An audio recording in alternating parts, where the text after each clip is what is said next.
Hi everyone, and welcome back to the next episode of Scruffy Nerf Herders. It's your main man, Boogie Bills. Hopefully you caught part 1 over on Melgar Media's channel. If not, go on over, drop a subscribe, and watch part 1. And please enjoy part 2. And if you haven't already, drop a like, and then also a subscribe if you love your main man, Boogie. Catch you again soon. Kisses. Love y'all. Peace.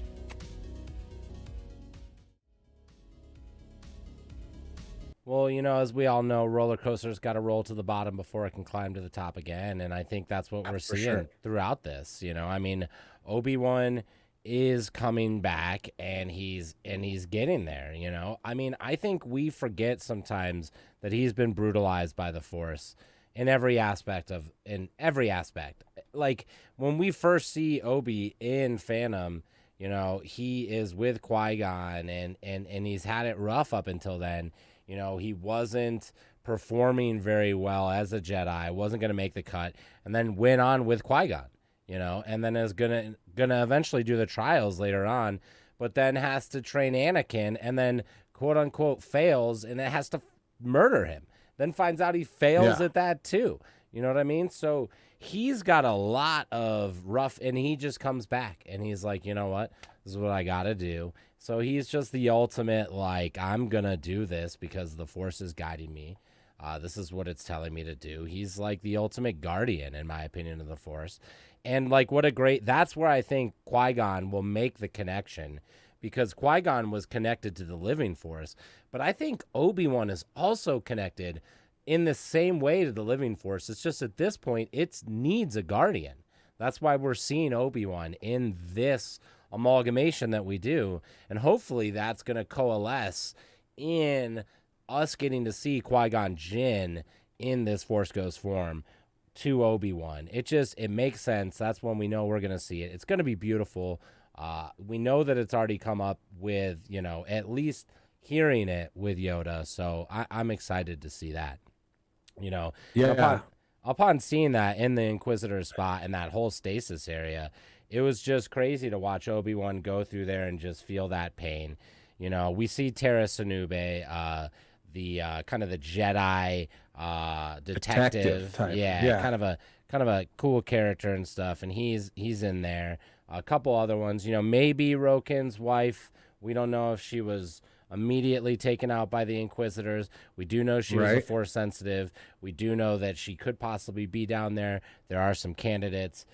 It's just amazing to see what's up. We do see that youngling at the end too, and I'm just like, which was tripped out, like trippy, man. Watching the kid, one like skulking through those hallways, very much so as A New Hope, and it's kind of what you wanted to see in A New Hope, but they didn't have the time to really give his backstory. But watching him a little bit younger, like like go through those hallways like they do on the Death Star, you get that, and I think that this will pay off for later generations that get to watch this in this order, and then they see him in the original trilogy and be like, oh yeah, he's definitely aged, but he still got it. And when he gets into that hallway, I'm with you. I'm not sure that it's a tomb, as he mentions, more so as they just could be in frozen carbonite of some sort. Well, I don't know, you know, they could be entombed in carbonite, you know, like that. You know, the word tomb could be loosely applied to just that area, a collection of it. It would make sense to have trophies. That's why we see those lightsabers already up there of them, but also to have them for some sort of, whether that be cloning. We know that they, you know, tried to put Jedi blood into Grievous already, so they like Jedi blood. So we don't know that they're all Jedi down there. They have some, you know, Force sensitive. They could be Force sensitives. They could just want all that blood. You know, I guess only time will tell on that. Hopefully we'll get more on that. But it was just really creepy, you know. What if he releases them? What if he releases them and then they go into that room and I'll grab those sabers, like Force grab them, and just get all sorts of crazy, and just that'd be awesome. I mean, there's some people being like, "Is that Mace Windu in the background?" I think a lot of people know that that's not, but it could be. You know, we know he's still alive. It'd be a great way to reintroduce. It'd be a great way to reintroduce Samuel L. Jackson, Great way. as he is really, really wants to come back. Mm-hmm. The one that I was pointing out to you, that was at the very end, that had the dreadlocks, and I thought that it could possibly be Quinlan Voss. Yeah. My only thought on that is we're not seeing the Kifar yellow band, and I think we're gonna get a straight up Quinlan coming in to assist at some point. I just think he's essential to the starting of the rebellion, and then I see him leaving to go start a family. And that's where I think, like, what if he goes in and releases all of them? Like that could be it. And that's the beginning of their journey. We can't tell just because that liquid is yellow too. We don't know. Yeah. Like it could be, he could be dead in there too. We don't know what's up. It could be like the mosquito and the cane from Jurassic Park, you mean? Yeah, in the amber, just waiting to get poked, and then take it out, clone later, get some Dilophosauruses, get Newman, getting his face spit on, the whole 9 yards. Yeah. To me too, the thing that I really saw there that kind of got my mind going is I definitely know Reva's one of those younglings, and I think that youngling at the end might have been one of the younglings she escaped with. And I'm wondering if she just right off the bat got down to the lower levels, murked that kid, and then brought him back up to new Darth Vader and the Emperor and was like, yo, here's a Jedi. I don't, and then just immediately was the first Inquisitor coming in. I just don't know, because it seems like she's a newer Inquisitor, but I'm like, where did this kid come from? Is he the initial kid that Darth Vader strikes down because he looks kind of similar to that, or Anakin does, I guess, in the first ones? It's I don't know. I'm kind of like it's interesting to see that kid's there, because that means that base or that idea of holding those Jedi like that has been around since Execute Order 66. So there's this, like they set out to be like, we need to find these people and put them in there, because that kid's perfectly preserved. It leaves a lot to be interpreted. For me in there as well, it's like you notice that there's kind of buttons on the sides of each one of these prisoners or bodies.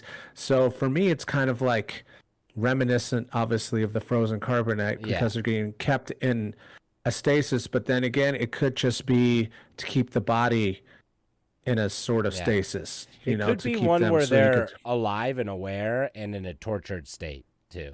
Do you know what I mean? Like that would make a lot of sense. Like way worse than carbonite, sort of a deal.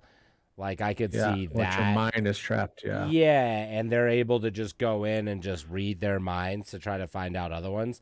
It kind of also it opens up more questions, like why didn't they keep that? I know they wanted to set an example with the original Jedi from the Kenobi series that they hung in Mos Eisley, but what's up? Do they keep all of them? Do they hang some of them? Do they who gets chosen for the yellow goo? Who gets chosen for the Nickelodeon slime? That's all I want to know. Like, is it a special? What? Is it a special thing? Yeah, right. Is it a special whole deal that goes on like that? I don't know, but it would be interesting to find that out. And is he going to release them? We'll see. Like, you would hope. Yeah. I don't think so, because maybe because Kanan doesn't go back. I don't think he sees that in Rebels. He goes back because he sees Luminara. Like, they go back because they hear rumblings that Luminara is in prison there, but really it's just the Grand Inquisitor, and they just have her entombed there. Kind of in the same way, it's a little bit different, and she's like a hollow thing. And they lure in other Jedi and then murk them that way. So that's very Sith-like to have them there. Maybe that's why they keep them in stasis in a tortured thing, so that the other Jedi can feel them too. There's just a lot of questions that. I like that idea. Yeah, because then it kind of draws them, pulls them out of hiding. I like that. That's a good theory too. Maybe that's why Yeah. we see, and I forget his name, but the one that comes to Obi in the beginning of this part, and maybe that's why he's so tormented. Maybe he's feeling that he's, because the Emperor The would just love effects. Yeah. that. He'd just be like, ha ma ma ma ma ma ma ma ma ma ma ma ma Yeah. ma, Because it's just kind of like a honing beacon for Yeah. some of them. Yeah, and he would With the love strict that skull. negative, Yeah. like terrible feeling of those Jedi just feasting on it, bro. Just I like that theory a lot. Yeah, it'll be really interesting to see this develop. That's why I really like seeing this base. Hopefully, we'll see more of Darth Vader's lair too on Mustafar. I know we're going to be getting a little bit more of him. We did not see very much of him in this filler, so it'll be cool to Yeah. see what's up. But yeah, man, overall on this one, I actually really enjoyed it. I've heard rumblings that other people weren't as hot on this one. For me, as Lore Master Flex, I loved the little tidbits, just those tiny little morsels sprinkled in, Winners get sprinkles, man, and this had a lot of sprinkles for me. So for me, I'm staying flatlined on that 8.5 region. I really enjoyed it, and especially the development of Leia, and man, to bring in O'Shea Jackson as Roken, for me, God, bro, and his wife's Force sensitive, baby, yes, Yeah. dude, I love it. I love it. I would 100% have to give it around that same 8.5, due to I really enjoyed the sets. I thought that the coloring and everything was very Star Wars-esque, more so than the last episode, even though it had Vader in it, which gave it that edge. This was definitely a lot more of the Star Wars aesthetic that I was looking for. So I liked seeing Obi-Wan, saber action again, him fighting the new stormtroopers. That was dope. Leia's performance was great, and I just thought overall after again a second viewing, the rating goes up a little bit more. I question the decisions that were made by the director as well as the writers, the Easter eggs. So after that all adds up, it went right straight back to an 8.5. There are some moments where you're kind of like, oh, this could be better. It's dragging. This is boring. But again, after the second viewing, so much work is put into giving it to you that you could pick it apart all you want, but it's great content and it's live action because, Filoni set the bar when they were doing Clone Wars that we saw a lot of similar scenarios, but not played out on the big screen. So now that we're watching it, of course, we're going to be a little bit more nitpicky, but I love it. I think that I'm loving you and McGregor and all them put their heart and soul into bringing this to life. So I'm in it, and obviously the last 2 episodes have got to just be bangers. So, well, we have to fill in the little tidbits of lore like we're doing, and it's tiptoeing through the tulips on this, and we got to do this so that we can really start stretching our legs and getting out there in the rest of this wide galaxy. We still have the Outer Rim, the unknown regions, the Chiss Ascendancy with Thrawn. There's so much to explore here. So to fill it in, like some people might be saying carefully in this manner, I enjoy it. I want the tidbits. I want that little bit that Leia says in A New Hope to now make more sense. And now my kids, when they see it, they'll be like, oh, yeah. My little kid, Quinlan Voss, by the way, when he sees it, he'll be like, oh. And he'll look at his sister, little Ivy Tano, and be like, oh, yeah. So I'm loving it. And of course, everyone's just waiting to see how the one line will play out, as Darth Vader said to him last time we saw each other. I was the learner and you were the master, or vice versa. Yeah. I think that everyone's hanging on to see if they ruin that type of canon or if it makes more sense. I'm pretty sure that when they started this show in early production, it was the first thing on the table. It's like, we need to make that more powerful. That one line needs to be made more powerful, but also follow the canon sense of it, the continuity that makes sense and not just like a one-off. Yeah. So I'm excited to see how that all ties together, but we have 2 huge episodes ahead of us. And the Lola tracker is really going to bring us in, So yeah, and that's another exactly. mirror from New Hope and the Tanev. It'll be great to see, So, or excuse Yep. me, the And Millennium then Falcon. at the end of the day, just remember as viewers that this will just help tie in the gaps for future generations. It's not just for us who saw things in the order that we saw them in, but it's to make an even bigger story in the Skywalker saga, because they're about to venture away from that, is what Disney's saying. So, I'm hanging on to every little piece we get. I'm sure Got they'll to fill revisit it those in some holes. aspects, but I'm enjoying every tidbit we get. Yeah, me too.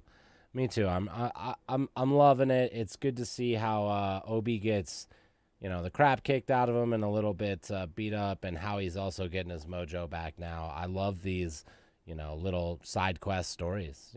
Especially when Yeah. filler like this is so filling. Oh, Well, anyways, yes. yeah, I think we're all looking forward to the next 2 episodes. I can't wait. Yeah, get excited. We'll be coming at you with these next two. Hopefully, my alarm goes off correctly, and we'll try to do a quicker reaction or a live viewing of at least the last episode. Maybe we'll do something like that. Yeah. But if you want to see more of us, please check us out on our socials that are right below us on the screen. Smash a like if you're liking this content. We're about to bring so much more everything Star Wars from the Scruffy Nerf Herder show. Check both of our channels. We'll put a part of this on my channel, a part of it on his, so then you're forced to go watch one of the other ones, Ugly Mugs. Yeah. But You may can the always come force see be me with live you. on Twitch too, and check it out. And if we do live viewings, it'll usually be in the Discord channel too. So links will be down below. Yeah. Indeed. Heck yeah. Well, as my main man Melgar was saying, may the force be with you, and we'll catch you next week. We'll Love see you on the next side. Peace. Kisses. Peace.